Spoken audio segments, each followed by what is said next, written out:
स्वागत है आपका SKPCS एकेडमी में। पुलिस की तरफ एक कदम और बढ़ाते हैं। आज के 10 प्रश्न मराठा साम्राज्य से संबंधित हैं। फर्स्ट क्वेश्चन देखें। शिवाजी का जन्म 20 अप्रैल 1627 में ऊना के शिवनेर दुर्ग में हुआ था। उनके पिता शाहजी भोंसले थे, जबकि माता का नाम निम्न में क्या था? ऑप्शन है तुकाबाई, पुतलीबाई, सोयराबाई या जीजाबाई। सही उत्तर हो जाएगा जीजाबाई। जो है वो शिवाजी की माता जी का नाम था और पिता कौन थे? शाहजी भोंसले थे। शिवाजी के पिता शाहजी भोंसले ने जीजाबाई को छोड़ दिया था और तुकाबाई से विवाह कर लिया था। सोयराबाई ये शिवाजी की पत्नी थी। नेक्स्ट क्वेश्चन, शिवाजी के गुरु निम्न में कौन थे? ऑप्शन है रामदास, दादा कोंडदेव, राजा राम, संभाजी। सही उत्तर हो जाएगा रामदास जो हैं वो शिवाजी के गुरु थे, जबकि दादा कोंडदेव शिवाजी के शिक्षक थे और शिक्षक के साथ साथ दादा कोंडदेव संरक्षक भी थे। राजा राम और संभाजी ये दोनों शिवाजी के पुत्र थे। आगे चलकर संभाजी के पुत्र शाहू हुए। संभाजी के पुत्र का नाम था शाहू और राजा राम के पुत्र हुए शिवाजी द्वितीय, शिवाजी सेकंड। तो शिवाजी के पुत्र हो गए राजा राम और संभाजी, और आगे चलकर राजा राम के पुत्र हुए शिवाजी द्वितीय और संभाजी के पुत्र हुए शाहू।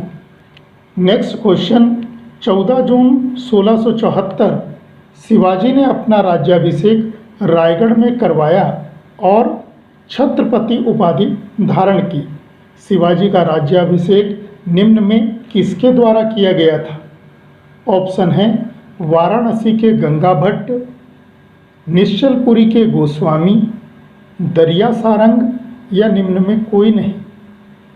सही उत्तर हो जाएगा वाराणसी के गंगा भट्ट ने जो है राज्याभिषेक किया था शिवाजी का और छत्रपति उपाधि शिवाजी ने धारण की थी। लेकिन कुछ समय बाद माता की मृत्यु हो जाने के कारण निश्चलपुरी के गोस्वामी ने तांत्रिक पद्धति से, इस पद्धति से तांत्रिक पद्धति से शिवाजी का दूसरी बार राज्याभिषेक करवाया था। तो कभी ये प्रश्न आए कि शिवाजी का दूसरी बार राज्याभिषेक किसने करवाया था? तो निश्चलपुरी के गोस्वामी ने तांत्रिक पद्धति से दूसरी बार राज्याभिषेक करवाया था। जबकि 1674 में जो पहला राज्याभिषेक था वो बनारस के गंगा भट्ट ने किया था। दरिया सारंग ये शिवाजी की जल सेना का प्रमुख था। शिवाजी के पास जल सेना भी थी और उसका प्रमुख कौन था? दरिया सारंग था। नेक्स्ट क्वेश्चन, शिवाजी का शासन प्रबंध अष्टप्रधान अर्थात 8 सदस्यों की समिति देखती थी। विदेशी मामलों को देखने वाला मंत्री निम्न में क्या कहलाता था? ऑप्शन है पेशवा, अमात्य, पंडित राव या सुमंत। सुमंत जो है वो विदेशी मामलों का मंत्री था, जबकि पेशवा शिवाजी के समय प्रधानमंत्री को कहते थे, PM था। अमात्य जो था वो राजस्व मंत्री था। राजस्व मंत्री अमात्य कहलाता था। और पंडित राव ये धर्म कर्म के मामले देखता था, तो धर्म मंत्री पंडित राव कहलाता था। जबकि सुमंत ये विदेशी मामलों को देखता था अर्थात विदेश मंत्री था।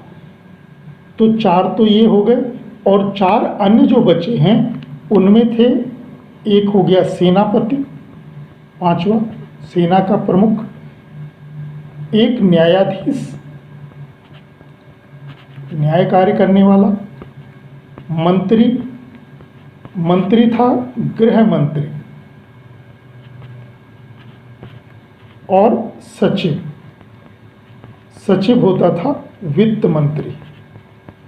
तो इस प्रकार शिवाजी के शासन प्रबंध अष्टप्रधान व्यक्ति थी, जिसमें 4 तो ये हो गए, पेशवा, अमात्य, पंडितराव और सुमंत, जिसमें विदेश मंत्री कौन था?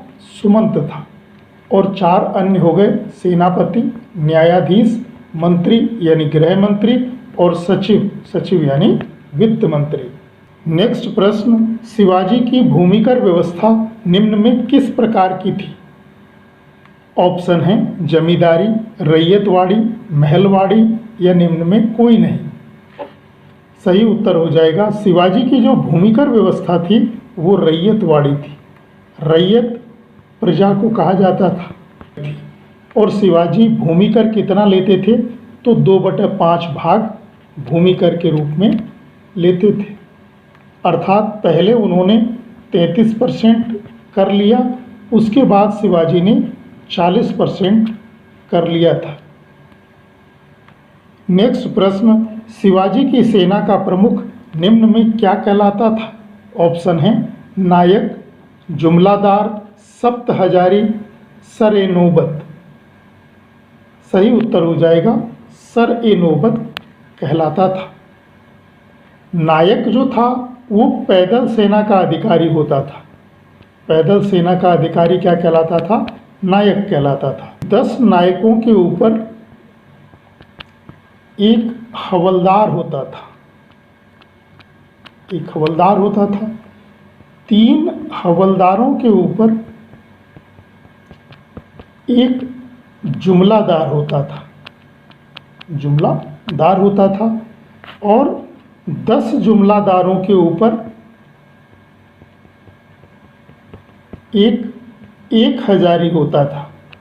और 1 हजारी के ऊपर सप्तहजारी होता था। और सबसे ऊपर कौन था? सर-ए-नौबत था। तो शिवाजी की जो पैदल सेना थी उसका अधिकारी कहलाता था नायक। 10 नायकों के ऊपर एक हवलदार, 3 हवलदारों के ऊपर एक जुमलादार, 10 जुमलादारों के ऊपर एक हजारी और फिर 1 हजारी के ऊपर सप्तहजारी होते थे।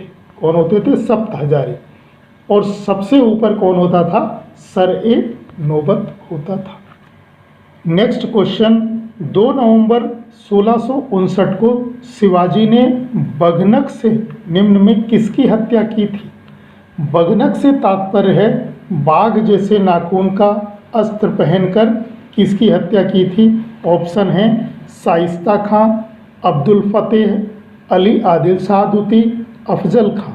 राइट आंसर हो जाएगा अफजल खां की हत्या बघनक से की थी। बीजापुर के शासक अली आदिल शाह दुती ने शिवाजी की शक्ति को समाप्त करने के लिए अफजल खां को भेजा था, लेकिन शिवाजी ने बघनक से इसकी हत्या कर दी थी।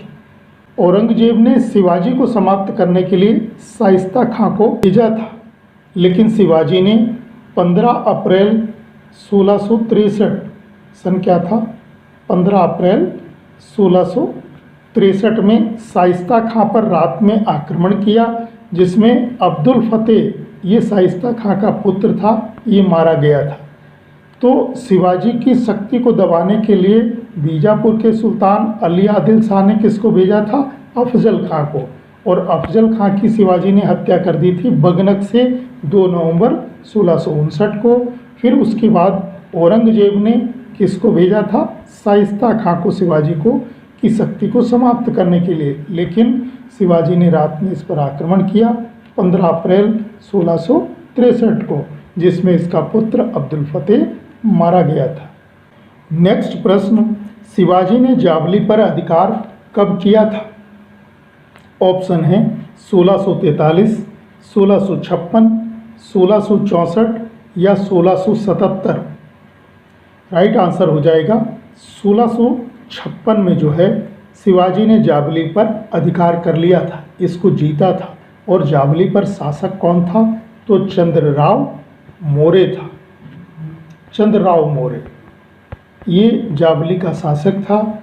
शिवाजी ने इस पर इसलिए अधिकार किया था क्योंकि ये जो चंद्रराव मौर्य मराठा सरदार था, ये अली आदिल शाह द्वितीय से मिला हुआ था। जो बीजापुर का शासक था अली आदिल शाह द्वितीय, उससे ये मिला हुआ था, इसीलिए शिवाजी ने जावली पर अधिकार किया था। और कब किया था? 1656 में। 1643 में शिवाजी ने जो है सबसे पहले बीजापुर के सिंहगढ़ किले को जीता था। तो बीजापुर में सिंहगढ़ किला सबसे पहले शिवाजी ने कब जीता? 1643 में। और 1664 में शिवाजी ने सूरत पर आक्रमण किया था। और जो सूरत का मुगल सूबेदार था इनायत खां, ये वहाँ से भाग गया था इनायत खां। तो शिवाजी ने 1674 में जो सूरत पर आक्रमण किया था, 4 दिनों तक सूरत की लूट की थी या सूरत को लूटा था। 1677 में शिवाजी ने कर्नाटक पर आक्रमण किया था। उद्देश्य था बीजापुर के आदिलशाही राज्य पर अपना अधिकार करना था। तो बीजापुर के आदिलशाही राज्य पर अधिकार करने के लिए शिवाजी ने 1677 में कर्नाटक पर आक्रमण किया। वहाँ का मुगल सूबेदार इनायत खां भाग गया था वहाँ से। तो सूरत को उन्होंने कितने दिनों तक लूटा? 4 दिनों तक। और 1656 में शिवाजी ने जावली पर अधिकार किया। शासक आपको पता चल गया, चंद्रराव मौर्य था सरदार वहाँ का, लेकिन वो चूँकि बीजापुर के शासक अली आदिल शाह द्वितीय से जुड़ा हुआ था, इसीलिए शिवाजी ने इस पर आक्रमण किया था। और शिवाजी ने 1643 में किसको जीता था? सबसे पहले जीता था बीजापुर के सिंहगढ़ किले को। नेक्स्ट क्वेश्चन, आमेर के राजा जयसिंह और शिवाजी के मध्य पुरंदर की संधि हुई थी। ऑप्शन है 1665, 1666, 1674 या 1680। सही उत्तर हो जाएगा 1665 में पुरंदर की संधि हुई थी शिवाजी और जयसिंह के बीच में। इसमें इस संधि के अनुसार शिवाजी के पास कुल 35 किले थे। इन 35 किलों में से शिवाजी ने 23 किले मुगलों को सौंप दिए थे। उनके पास केवल 12 किले रह गए थे।